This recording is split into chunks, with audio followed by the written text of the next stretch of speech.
Young and Henry 97 Nichols. Between Young and Henry the last Nichols. wicket. First ball. Tried to play a sweep. First ball. It just comes back in, Tried to doesn't play it? a sweep. He's bowled beautifully. I'm sure he must have been Comes back in, doesn't it? watching. He's bowled In the beautifully. I'm dressing sure room. he must have been Watching on the TV sets in where the you see dressing room. whenever Nasu Mahmad on was the in TV action, sets he was where you turning see the whenever ball miles and the Nasu Mahmad bounce. was in action. He's He just was having a turning great the day. ball Really, he's got miles everything and right. the Controls bounce. there. He's just having a great Pace through day. the air, Really, he's he's got absolutely everything spot on. right. The The grip controls has been there. outstanding. He's also getting Pace some through the air bounce. is absolutely spot Everything on. you can The ask grip for has a been left-arm outstanding. orthodox He's spinner. also getting some bounce. When there's a Everything few you can ask for right-handers a around the left-arm place as well. orthodox spinner. Particularly when there's a few right-handers around the place as well. A couple of things about this game so far. Yes, the rain. A couple of things about this game so far. Yes, the rain because only scored 9 runs of the first 4.5 overs, so they were behind the 8 ball then. 9 runs. But they lost their first wicket on 14. Their second on 16. But they lost their first wicket on 14. Their second on 16. Young, and then there was really good work between Henry Nichols, who's a very experienced player, and that partnership at 97 got him back on track. But I think what we've seen since them, and that partnership at 97 got him back on track. But I think what we've seen since them, when you first arrive, the bowling is spot on. I think that's exactly what's going on at the moment. When you first arrive, the bowling is spot on. I think that's exactly what's going on at the moment. To kick into the rest of this innings for New Zealand, to kick into gear again, to kick into the rest of this innings. Mike Hazeman, never easy for the newcomers. And they did all the hard work. Never easy for the Because they newcomers. started slowly And they knowing did all that the they hard lost work. 2 quick wickets. Because they But started that really slowly good partnership knowing getting that they broken. lost 2 quick wickets. And then it was all But about then the Nasu really Mahmad good picking partnership up getting wickets broken. one after another. And then it was all This about was the Nasu second Mahmad picking up wickets in one that after another. particular over. This was the second in that particular over. Very good with the ball. That's a good sign. He's been very good with the Very ball. good sign for Bangladesh. That's a good sign. Very good sign for Remember, Bangladesh. he also chipped in with a very useful 44 Someone who against could bowl. India. Remember, he in that also last chipped in match with a very useful in Asia 44 Cup against India in that last match in Asia Cup. Yeah, nowadays the bowler tend to Nowadays the bowler tend to making sure that when they get an opportunity, they can chip in with useful runs. Making sure that when they get an opportunity, they can chip in with useful Absolutely runs. important. It really So is. very It's made a crucial big in the difference, end. I think, to many absolutely teams throughout the important. world. It really is. It's made a big difference, I think, to many teams throughout the world. Light with that last delivery. Light with that last delivery. 127 for 5. 4 off at 127 for 5.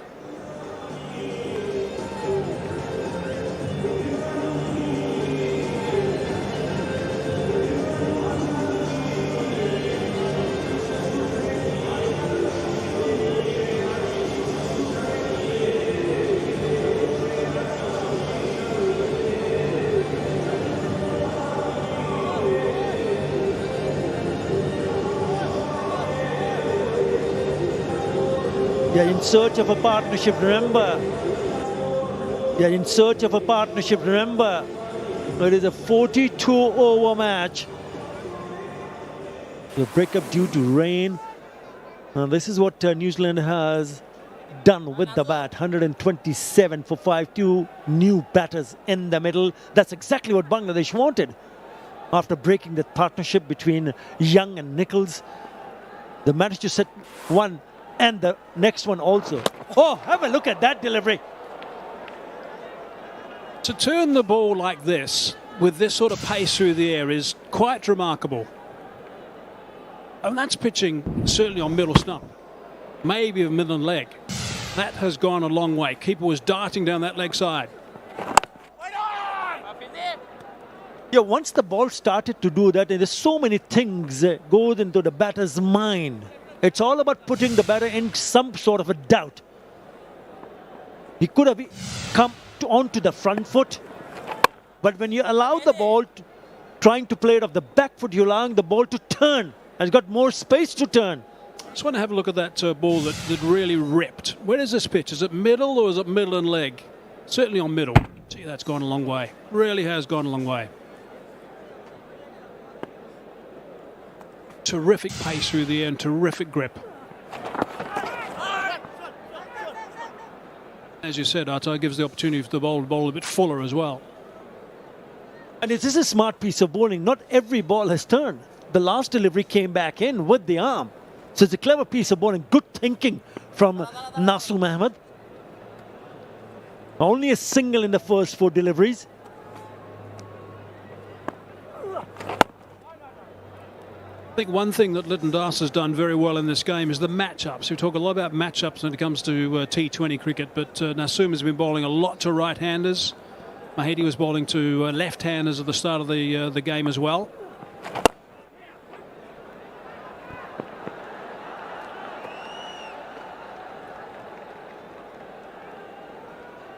Single, a couple of runs to finish the over. It's 130 for 5.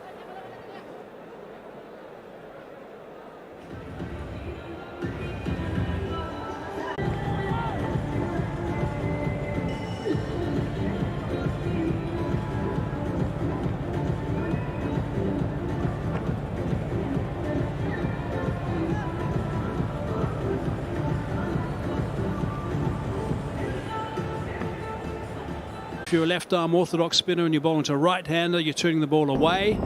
It's certainly more challenging to play, and you've got more opportunity to get a dismissal. That's what they talk about matchups. Get the ball turning away from the various batsmen. So I think that Lytton Das has done a fine job with the work that he's done in that aspect today. It really has paid dividends on this surface. Out of time, the Kiwis. There's not that many overs left.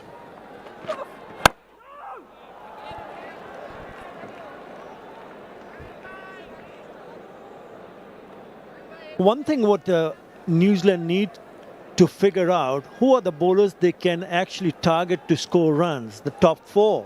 You mentioned 2, there's the Mustafizur Rahman and Tanzim, Hassan Shakib, who have gone under 4 runs and over. But have a look at the Mahmudullah and Shomo Sharkar, because if you talk about the top 4 bowlers, they will need to use if not both, but one out from Mahmudullah and Shomo Sharkar. That is where they need to target. It is crucial. So you need to figure that one out, and also try to see whether they can pick up singles, because you don't want to play too many dots at this stage of the game, which will apply a little bit more pressure, and then the batter will be thinking to look to hit boundaries.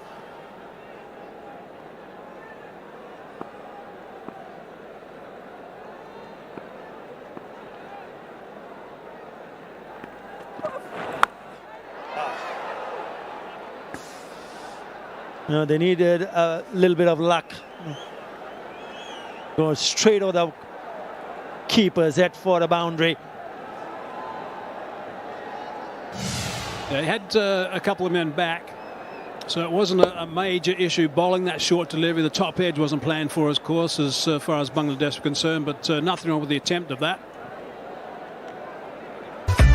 When all of a sudden you can see the ground making sure they're bringing on the covers. A bit of drizzle. Again. On this stage, New Zealand 136 for 5 in 33.4 overs. And they were very, very quick to realize that you got to get the covers on as quickly as possible. You want to make sure that the ground stays dry. We've seen this happening before. Hopefully it's a passing showers, but certainly in the last 30 deliveries, Bangladesh has been excellent, 22 for 2. So they'll be happy to see what has happened so far. It's not an easy surface to bat on. So if they can manage, if New Zealand can manage to go and score 200, could turn out to be a good score, but it's not easy to bat. No, it's not, and I guess this rain has come at the worst time possible for New Zealand as well, because they do need to pick it up again and keep some sort of partnership going so they can really explode in these last half a dozen or so overs.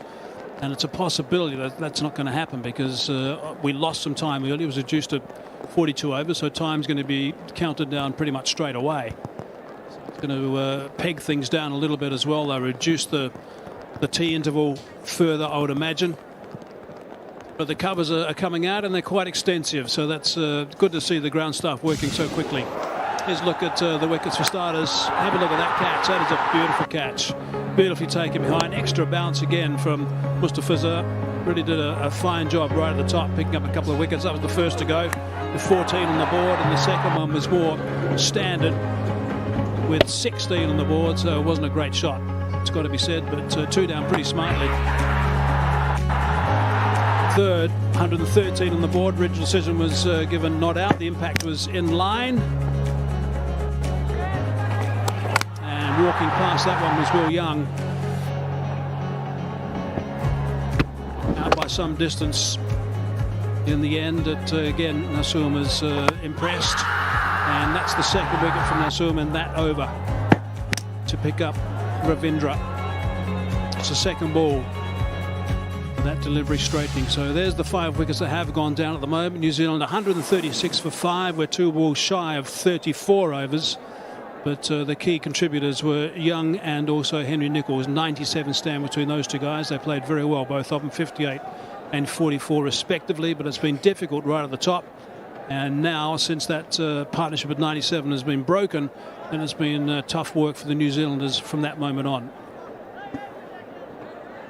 Yeah, really good partnership between Henry Nicholls and Will Young. 97, they were looking good, looking set.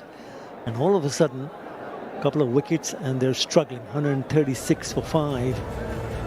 And the rain has stopped play. Covers are on. Bangladesh bowlers were brilliant right from the word go. Mustafizur Rahman, look at his figures. 3 for 27 in 7. Economy under 4 runs in an over. Nasum Ahmed, unplayable.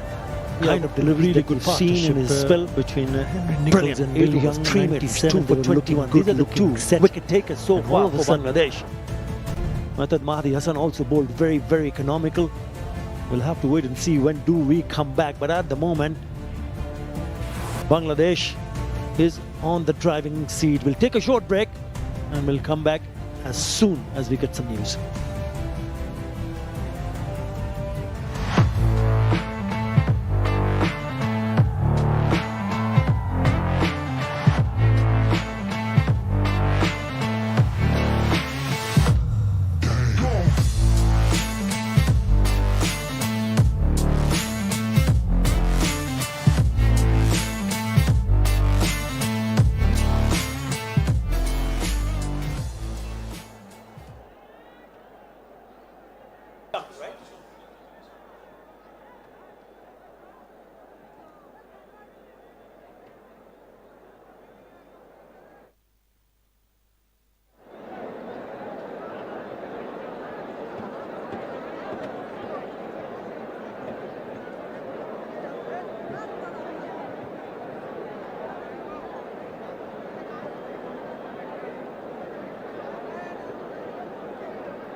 The iPhone 15 Pro Max is the biggest iPhone camera improvement that I can remember. Apple's double you're that far away from me, but a self-created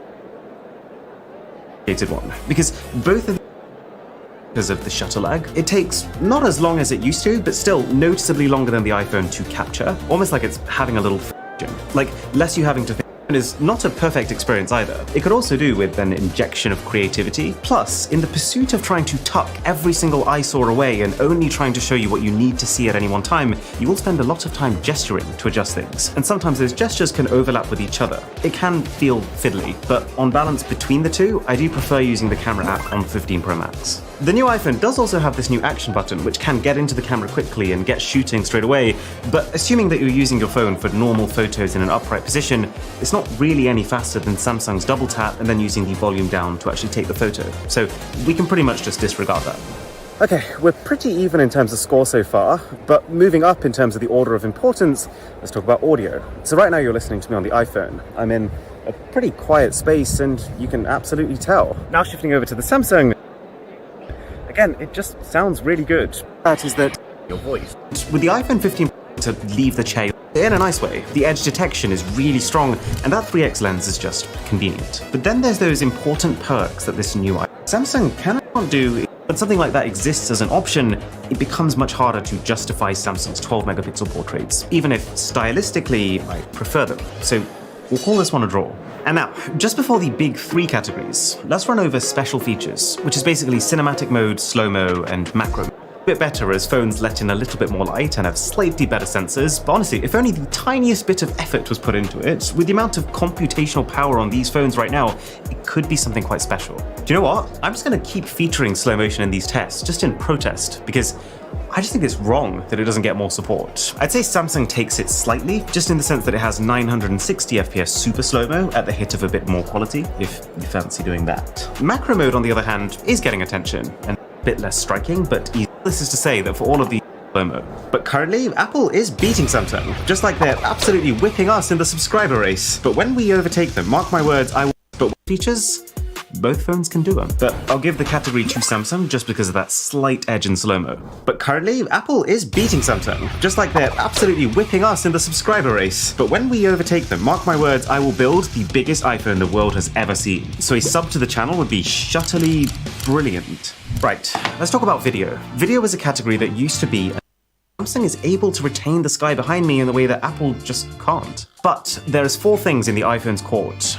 In this shot, Samsung sometimes feels like Samsung is tweaking colors based on the scene. There's both phones action mode / super steady, which are specific ultra stabilized videos. From that grain, honestly, would be a improvements that you see, they end up being negligible. But this you can tell. I mean, in this scene, it was so dark, I couldn't even see where the noise problem in flight. Now, this is not as much of a, even though the phone has a good job at recovering, which helps a lot of noise problem in photos. That both of these phones scene is what's going. But that's kind of wild that both of these phones can. That's kind of wild that both are so dark, I couldn't even see where I was going. But that's kind of wild that both of these phones can, although the iPhone with a significant amount more clarity. And this is also true, but that's kind of wild that of noise removal. And yet some of these yearly camera improvements that you see, they end up being negligible. But this you can tell. I mean, in this scene, it was so dark, I couldn't even see where I was going. But that's kind of wild that both of these phones can, although the iPhone with a significant amount more clarity. And this is also true for photos in lower light. Now, this is not as much of a blanket win as video is, because the Samsung doesn't have that noise problem in photos. And in a lot of those middle lighting conditions, even though the phone has more shutter lag, I actually find that it's much easier to blur a photo on the iPhone. Something within Samsung's image processing does a very good job at recovering from those slight hand spasms. But assuming that you are holding the phone steady, to be honest, I wouldn't say that the HD warm light on the outside Microsoft Store behind felt compared to 12 on the other. This is also not subtle. And then the final tool that Apple has is when night mode does activate, while you do lose that 24 megapixel resolution, you gain photonic engine, which is basically Apple speak for tweak the colors and increase the detail. The thing is though, never are those things more important than when it gets really dark. It means you'll see more stars in the sky, you'll see your objects rendered with more clarity, you'll see grass and trees looking green as they should and not red. If at any point you think that these images are doing a bad job, by the way, just bear in mind at this point, my eyes could see nothing, so they're both pretty good. So what about daytime? Daytime photos is the single most important category for most people. And you know how I said that at nighttime the iPhone struggles to take advantage of the full 24 megapixel? Well, that's not the case anymore during the day. And it's almost a bit weird that in 2023 it comes down to megapixels. But this one thing really does just completely take the wind out of Samsung sails. Because yeah, you still get the usual differences in style. Samsung is more poppy, it's larger than life, it's sometimes a little too much and your face looks like a tomato. But then the upside of that is that it never under-delivers on warmth. So in situations where you really need it, it's better than the iPhone. iPhone largely leaves faces alone, Samsung gets involved and smooths things out. It's very hard to label either style as better or worse. My preference literally shifts from photo to photo. And both are now very well matched in terms of their ability to cope with challenging lighting and so on. But what is measurably better is having 2 times the amount of pixels to work with. Pretty much any time you zoom into a daytime shot, which you might do for a number of reasons, you might want to print it out and frame it, you might want to crop into it because you only like a certain part of it, you can tell the difference. Samsung's is a little better if you have answers, and also last year I showed you this is the Ultra Bounce, their newest phone case. It has even more protection. Let's be very clear, not everyone needs this. But what I like about Casetify is that .com/Mr. Who's the Boss, I've managed to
Well, welcome back. Good news is that rains, a short burst of showers has passed through, and the umpires have decided that they're not going to take off any overs. That is good news. Good news for New Zealand because they want to play as many from here on. So the revised condition stays the same. But the problem is when there was a really good partnership between Henry Nicholls and Will Young, 97 on partnership, but Bangladesh did pick up and broke that partnership. They managed to pick up not 1, 2, but 3 wickets in the space of 18 deliveries.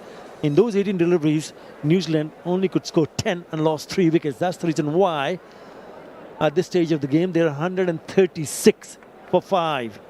And that's a really good performance by a team that broke a partnership and then came back really strong. Nassoum was the man that was responsible for the 2 wickets and the 1 over. So 2 for 21 of his returns at the moment after 8. I mean, his numbers are just extraordinary. They really are. Mahedi, 7 overs, none for 27 at this stage. The Fizz, 7 overs, 3 for 27 at the top. All these bowling figures are good. A couple of overs from Soma.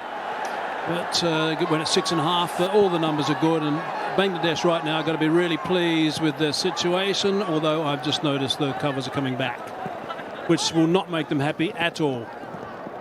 It's a tough situation for New Zealand to come out and look to bat again when the rain stopped.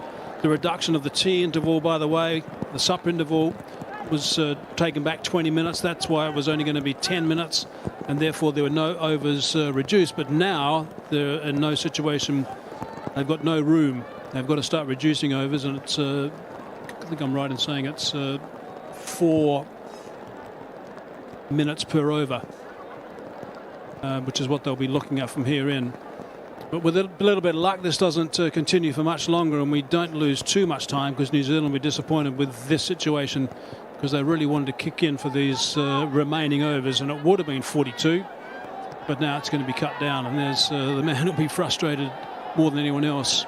Kamini Silva from Sri Lanka, played 19 years of first-class cricket in Sri Lanka and has been here for 14 years. They're not in a great rush at the moment. The Duvet's out there. The Hessian, 2 layers of Hessian. but they're not rushing around, so maybe that rain is just starting to ease a little bit. It should be good news for everybody. Let's hope that is the case.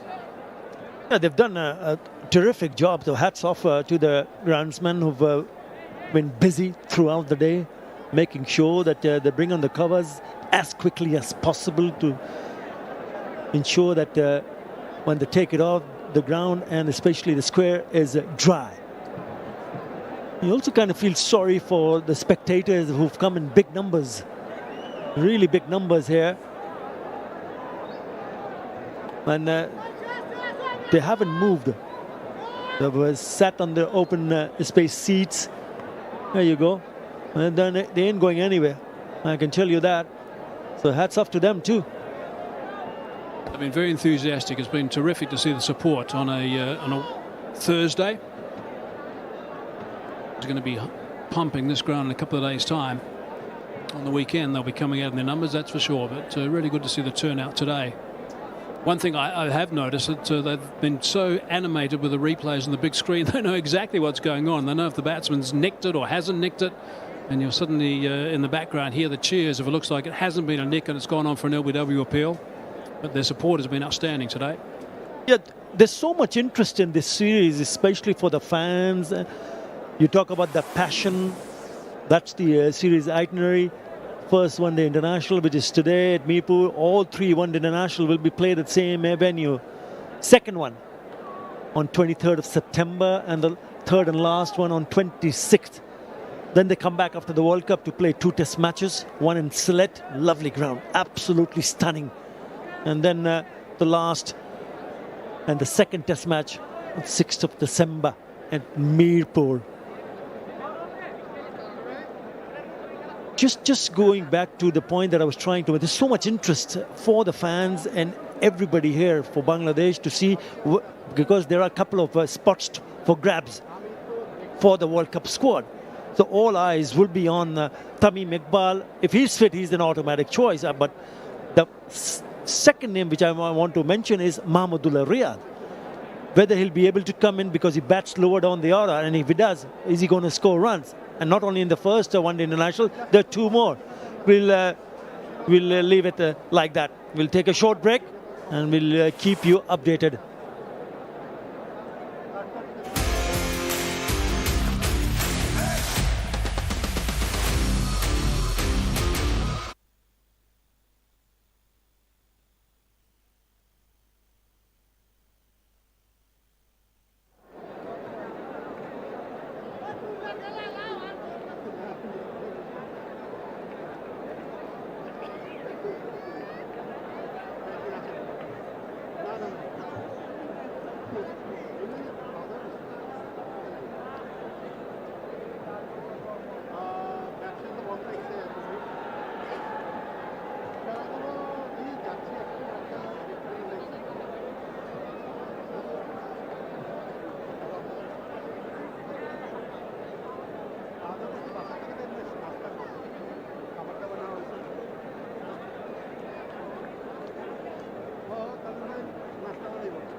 অনেকদিন পর দেখা শাহবাজ গেছে ইয়েতে